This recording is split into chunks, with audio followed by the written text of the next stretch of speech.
Welcome to Ukrainian Connections. My name is Kathy Peroshi-Harris, and I am your host for this show. And we bring to this show stories of people's lives, things about Ukrainian culture, history, the arts, events that are happening in Thunder Bay, Northwestern Ontario, and Canada, all things Ukrainian. Today, I have a very special guest with me. Bill Kopachanski has agreed to let me into his house to interview him, to ask him some secrets about his longevity and his life. Bill is over 100, and we're going to learn a little bit more about that shortly. And we want to hear and learn about some of the stories and things that you've lived through, and things and secrets that you hold in keeping happy and healthy. And you don't look like you're over 100. So welcome to the show. Thank you. So Bill, what year were you born? Where? When?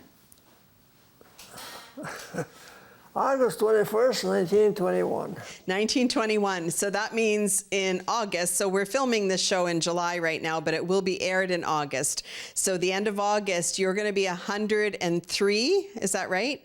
I'm pretty good at my math, right? So where were you born? In Manitoba, straight south of Winnipeg. Straight south of Winnipeg. Okay. And was it a town or a city or a farm, or where were you? What were you born on? There was hardly anything there at the time.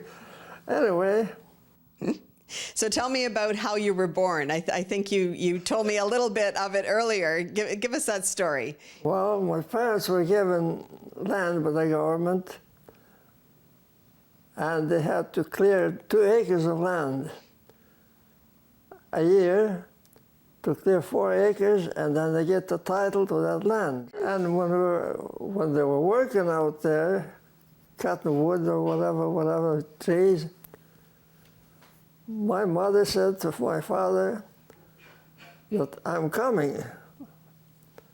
So he showed her where to sit on a sort of a rock, flat rock.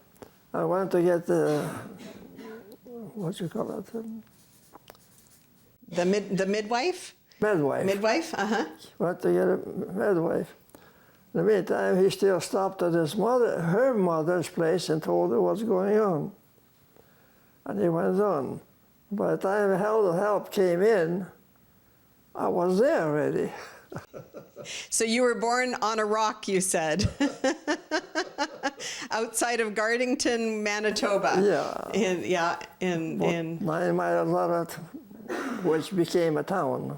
There was no town there yet, just certain little buildings. But then there was the railroad station coming, railroad tracks came in, that we had a train going through. Okay. So where did your parents come from? Ukraine. They came from Ukraine? You mean you used to say selo? Okay. Mid-Q, they had a lot of bees, and they had a lot of honey. So the surrounding area was called Mid-Q. Okay. About 40 kilometers north of the capital of the Bukovina. Well, what was the capital's name? Chernivtsi? Chernivtsi? Chernivtsi was a selo. Okay. But the capital of the province. The Bukovina. Bukovina, Yes. Okay. Bukovina, some say. Okay, what else now? So they both came from the Bukovina region? Both of your parents? No. That's a good question now. Because mother's family was closer to the city. But they're both from Western Ukraine. And I think you have a picture here of your father. Which one is he here? This handsome guy here. Okay. And these are his 2 brothers? Yeah. Okay.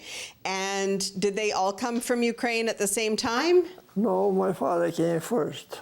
Okay. And he sent his, what they used to call, like a ship card or whatever.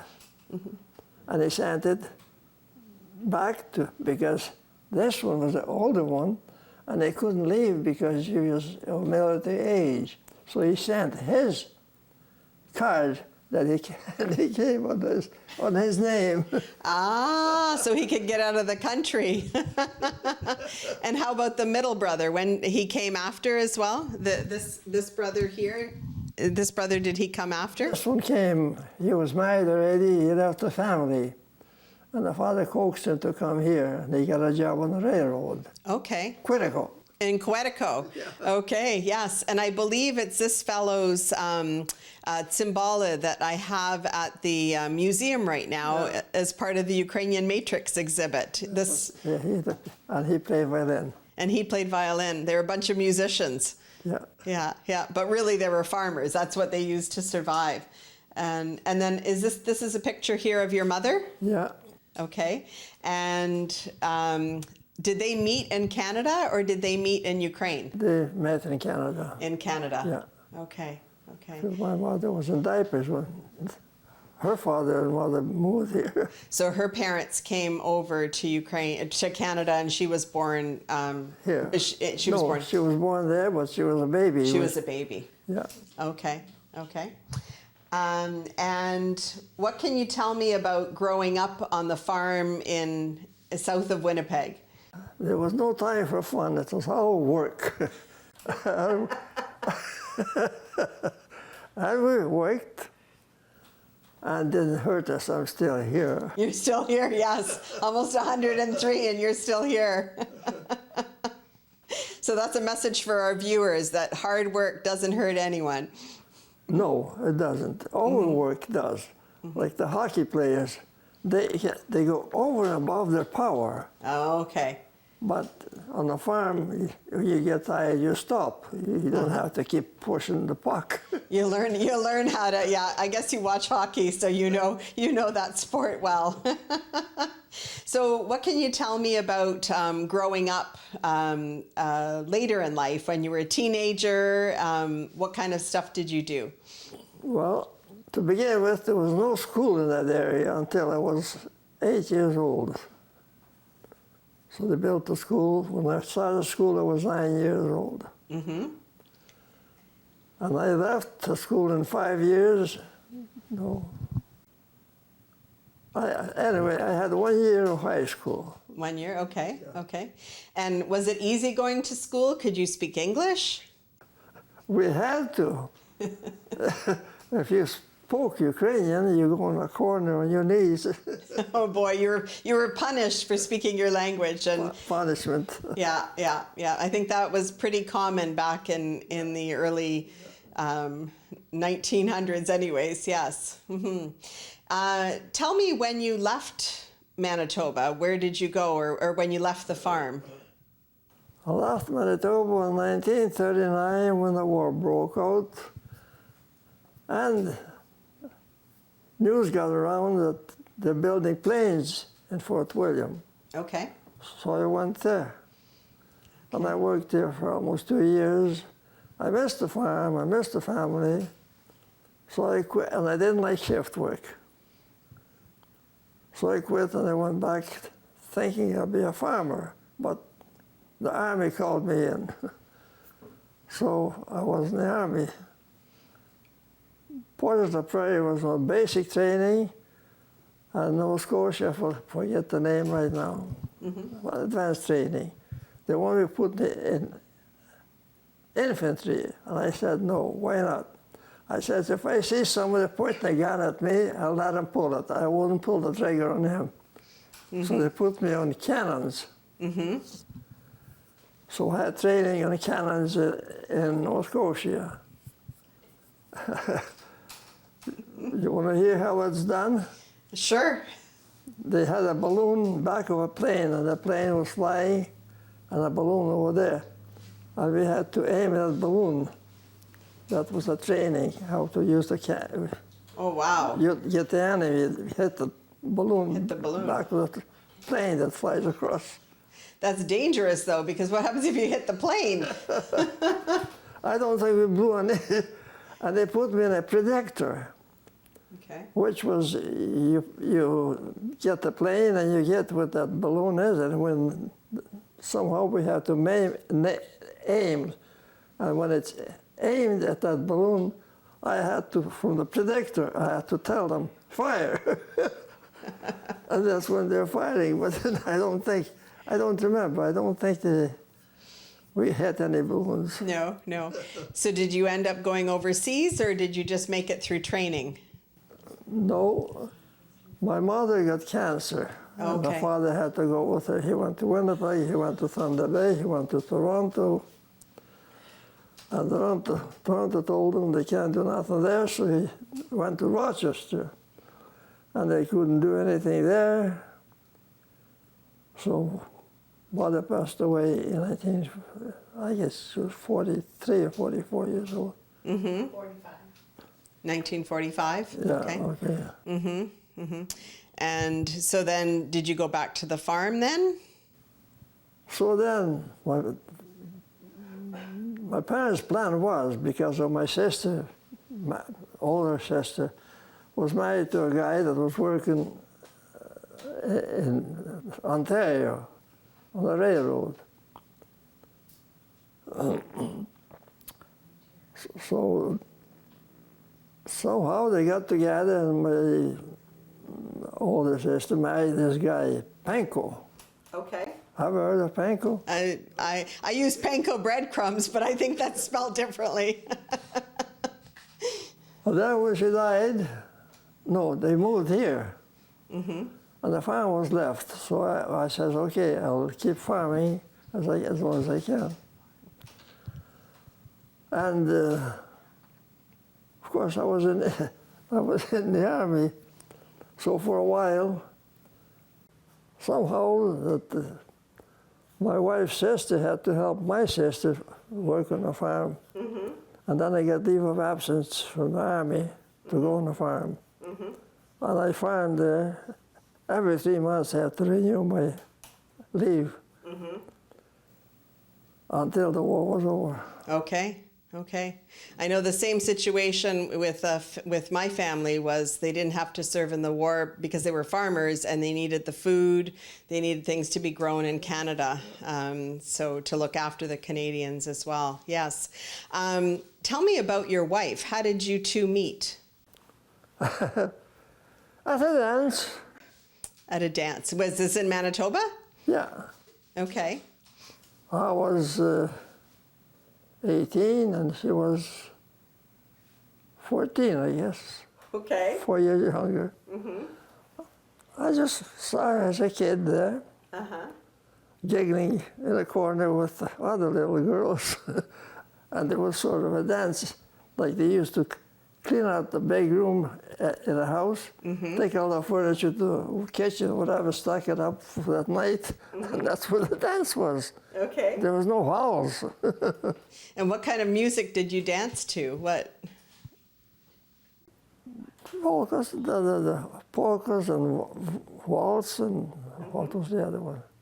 I think there was three type of dances. Did you do a tango or a cha-cha or the Charleston? I just like the polka. You like the polka?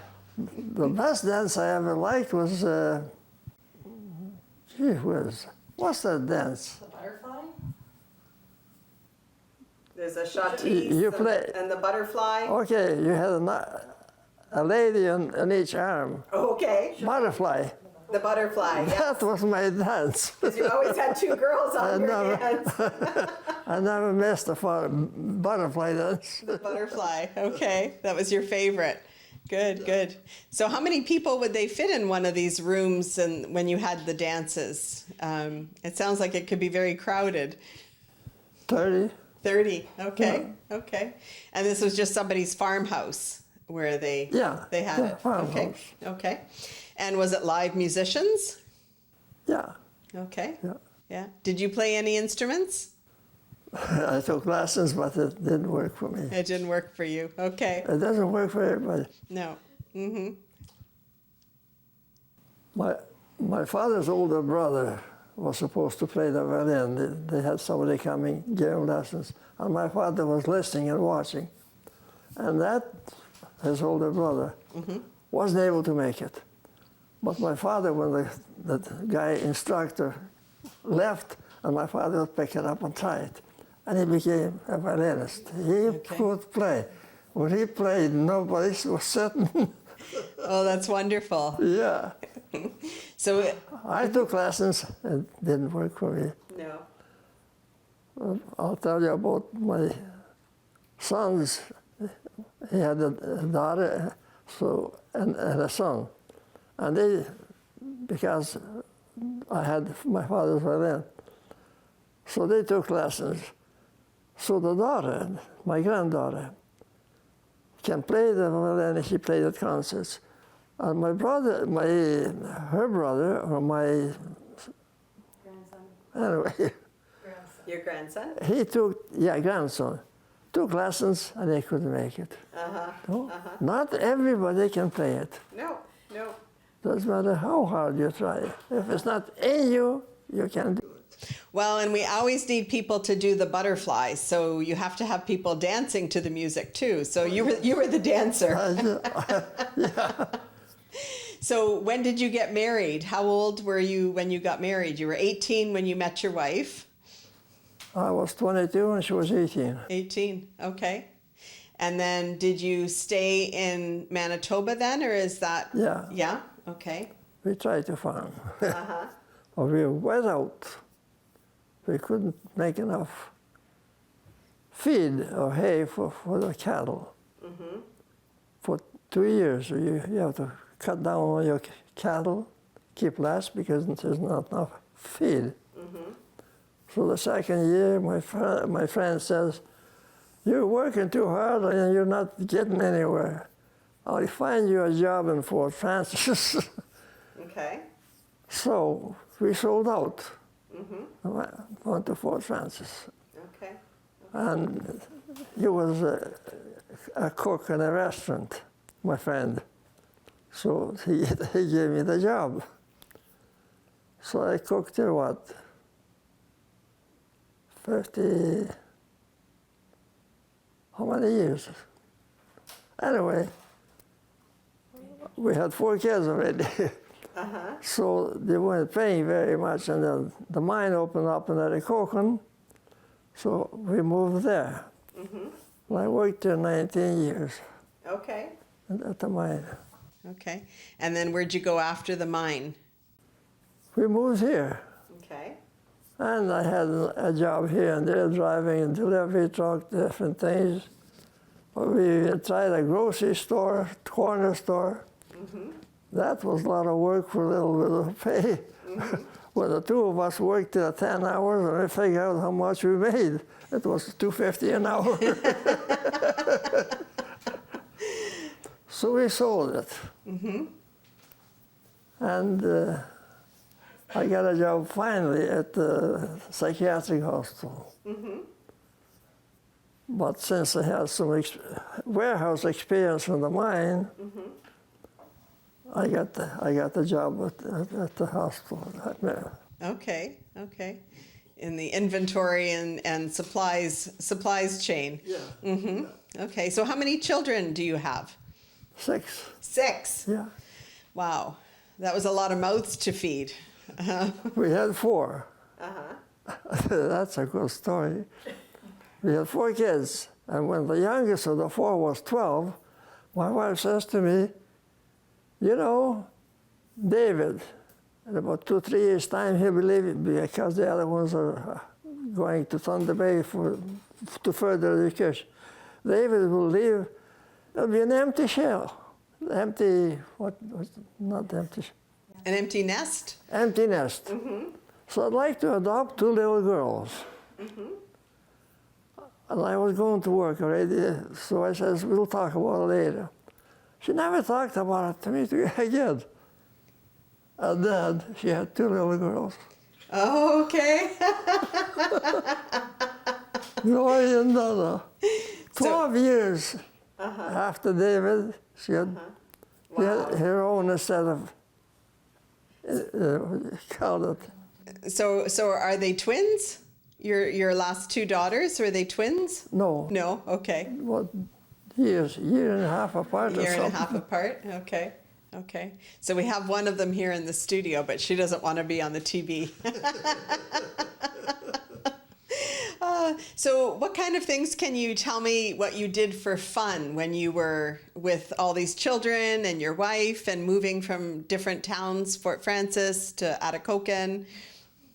For fun? For fun. Yeah, there's no time for fun. Did you still have dances that you could go to? Well, yeah, occasionally, but not. Of course, there were halls already by that time, so we used to go more often than before we were married. Okay. So what's one of your happiest memories of your family? What are some of the funnest things that you can remember? Funniest things? Or funnest, the most fun? Well, I told you about my youngest sister. Gave me, for my birthday, gave me 2 boys, 2 years apart on my birthday. So you have two nephews that are the same birth date as you, 2 years apart. Yeah. Right. Oh, 3 years apart. Okay. So on your birthday, you have to share it with 2 other boys. Well, we tried, but this was scattered. One in the east and one in the west. In the west, okay. You're in the middle holding it together. I understand there was some famous musician that you ran into when you were in Miami, Manitoba. That was George Formby. Formby Jr. Yeah. So tell me about that. I've never been to any concert or anything before. So we were out there helping some farmers. And in town they had this guy, comedian or whatever you want to call it. So me and my friend from home, like the 2 of us, went in to see that. And it was funny. It was good, so yeah. Yeah, he could tell jokes and different things.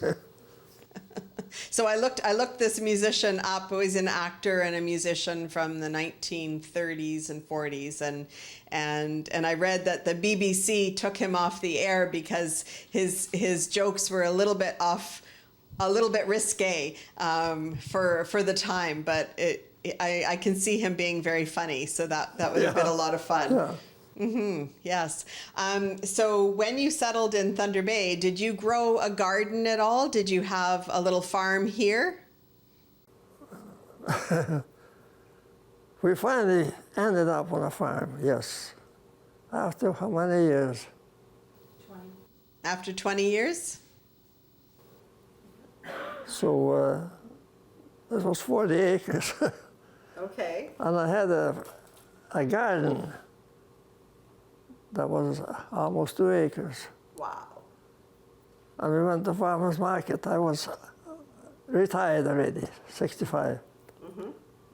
So we just took stuff to the farmer's market for 10 years. And that's another good one. The wife she was an expert in anything she did. So, see, lemon pie. A guy comes in, oh, you have lemon pie? Yeah. I'll buy one. He bought. Next time we were at the market, he comes again. I'll buy 3 pies, lemon pies. Okay. The third time he came, how many pies you got? Just 10. I'll take them all. Did you keep the recipe? Did you keep the recipe? No, but people didn't like us after that. So after 10 years, we have to leave because first come, first serve. Where we set up our product. And they started to push us back to the line. You're back of the line. But I told you to the back line, but we came early. There's no way there, so I parked where I wanted to. So we thought that's enough. But people got to know us. So they were coming to the house as long as the wife was able to bake fruit loaves. I want 10 fruit loaves for such and such a day. Okay, she made it. I tell you what, cabbage rolls. A guy used to come about once a month or whatever for $4 a cabbage rolls. And then he says, how do you make your cabbage rolls anyway? So he told them step by step by step how we did it. we never see them again. He stole your recipe. So Bill, I want to ask you, what's your secret to living a long life? What can we learn from you to live as long as you are living? Keep busy.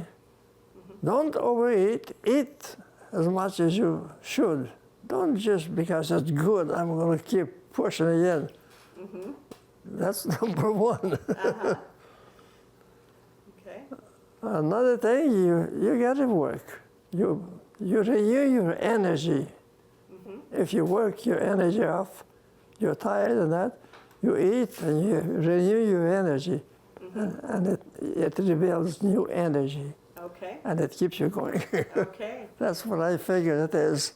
Great, great. So I understand you're still gardening here in Thunder Bay. You've taken over some plots in the building that you're living in, and so we're going to take a little visit out there and check it out and see what you're growing.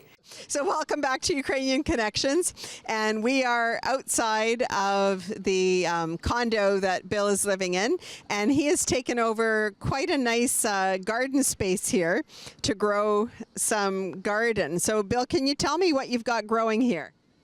Tomatoes, potatoes, beans, cucumber. What else is there? Onions. That's it. Some herbs back there. Parsley, I see. Is there parsley there and beans, I think? Oh, beans, yeah. That's beans. What's this plant right here? Cabbage. Cabbage. You can't have a Ukrainian without some cabbage. Okay, that's good. I understand you've shared some recipes with your daughters. Can you tell me about what your favorite recipe is that you've shared with them using things out of your garden? The problem is they don't know what mother used to do because once they finished school, they went to work. And the mother always had everything for them. So now I have to, a lot of times I have to see what mother used to do like this. Mother used to do this. Mother used to do this. And it's paying off, but I can't do everything. So I've actually tasted your one daughter's dill pickles, and they were pretty good. So is that your wife's recipe? Yes, that's my wife's recipe. Okay. Well, maybe we'll see if she can share it on the TV, or it might be a patented recipe, patented Ukrainian recipe. Everybody should have that recipe. We should all be able to enjoy Ukrainian pickles, right? Yeah. I'm not a snacker, for one thing, I can tell you. Like when they get together and they have a coffee table full of food, eat before you eat. I never eat. I wait till my supper is ready or whatever meal is ready. I go to the table. I don't eat it before. You're very disciplined. No snacking, no drinking. I haven't had a drink of alcohol for about 60 years. Wow. Yeah. Okay, well, if anybody can try this and attest to it and live to 103, we'll interview you on this show, Ukrainian Connections. Thank you so much. Thank you.